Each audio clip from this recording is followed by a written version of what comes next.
Okay, my truck was all over the road, and it felt a little different than the usual all over the road feeling,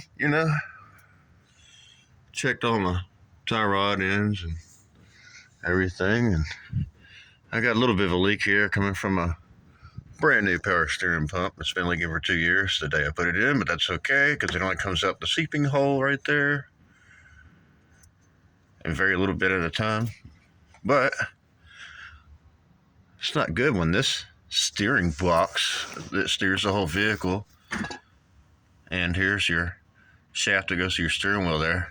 There's the U-joint thing to let the angle get up into the dash a little bit.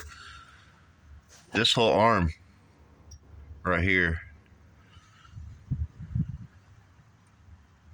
connects to that wheel, and then that rod connects to that wheel. Well, this backed out 3.5 turns and was coming off, and I knew something was wrong. I thought it might have been my homemade bearings bushing to keep those together, because I pulled out the axle of the rear end a long time ago because she started growling. But yeah, if you do it right, you can rig up some stuff. Yeah, so my wheels wouldn't fly apart. If you take the axles out of these 96 Jeep Grand Cherokees, these bearings will fly apart on those wheels. So make sure to put back big nuts and washers if you take apart and you got to drive your truck in the front, or your wheel bearings are going to fall off. Queer bearings. All right, but yeah, so I avoided death now a second time in life, just because I am a mechanic and I know what to look for.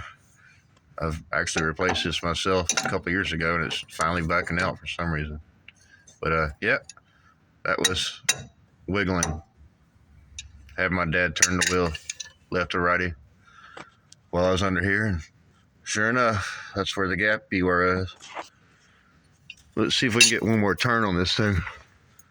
Maybe I can get it in the film. You never know.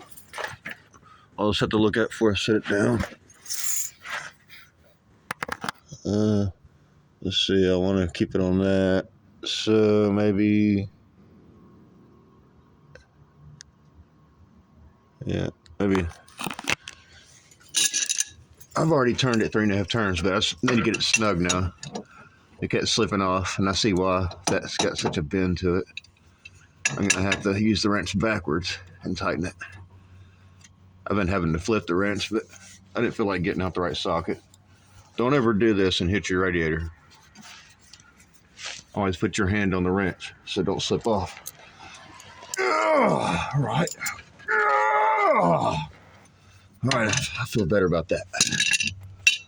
Wow, almost lost my life. These fucking things come off, man, you're dead. Death wobble, as they say. Well, thank God. To be continued. And yes, I do grease all my Elamite fittings. I wish that they had Dodge and Jeep, whoever, would have put one of those Elamite fittings in here for this rubber boot, but these are going bad. Top ones are good.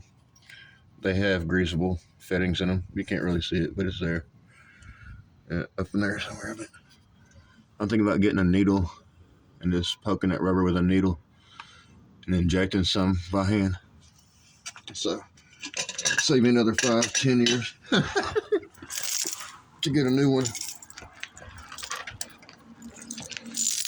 All right. Thought I'd share that to everybody. If your car don't feel right in the steering, get out and look and have somebody help you. Check it out. Don't keep driving if something feels weird. You can kill yourself. Literally, those two tires would have flopped left and right together when that came off, and I would have been gone. I would have rolled at whatever speed I was driving.